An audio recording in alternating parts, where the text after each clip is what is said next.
Well, I'm out getting my daily exercise in these challenging times. Do you remember life BC, before coronavirus? That feels a long time ago now.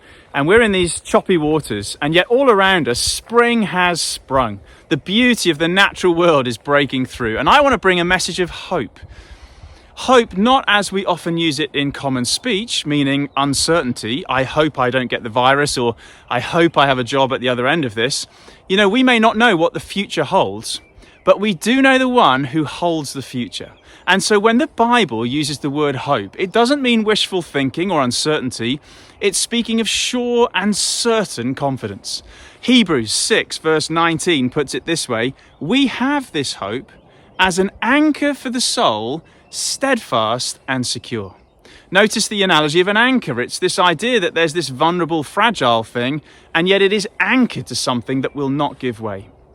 Jesus Christ is our risen, victorious anchor, and he will not give way. In fact, Hebrews already describes Jesus as our pioneer who has entered heaven on our behalf. The idea is he's already secured our future.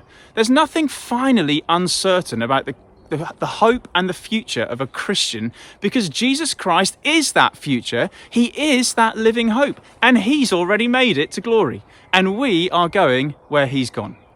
Think of it as a team of climbers approaching a scary cliff face. And as they arrive, one of them, the lead or pioneer climber, decides to take on the face on behalf of the whole team. If they make it, all the hopes of the team are in that person, because they will get to the summit, fasten the rope to the rock and set up an anchor. That's what we climbers call it. Then the rest of the climbers can come up roped to the one who's already made it. They may slip, but he won't let them fall. He's bringing them up to where he is. The Bible says Jesus Christ is bringing sons and daughters of God to glory. We may feel like we're slipping sometimes, but he will not let us fall. He's bringing us to where he is. Our ultimate future is secured. And therefore we can live in the present with hope. Notice how Hebrews puts it. We have this hope as an anchor for the soul, steadfast and secure. Think now of the maritime metaphor, a boat or a ship at sea, maybe in a storm with choppy waters, and yet if it is anchored to something certain, it's secured. We are facing some stormy, challenging times, but we are anchored to Jesus Christ.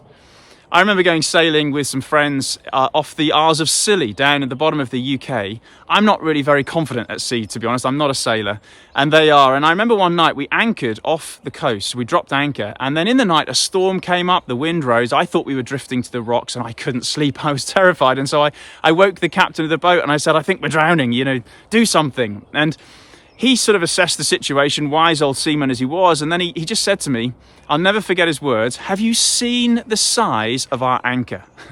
Go back to bed, sleep well, we're fine. I want to say to us in these choppy, stormy waters, have you seen the size of our anchor? Sleep well tonight and live with confidence tomorrow. We are anchored to Jesus Christ. He is not going to give way. He is our sure and certain hope. You know, some of the idols of Western culture, they are falling over right now.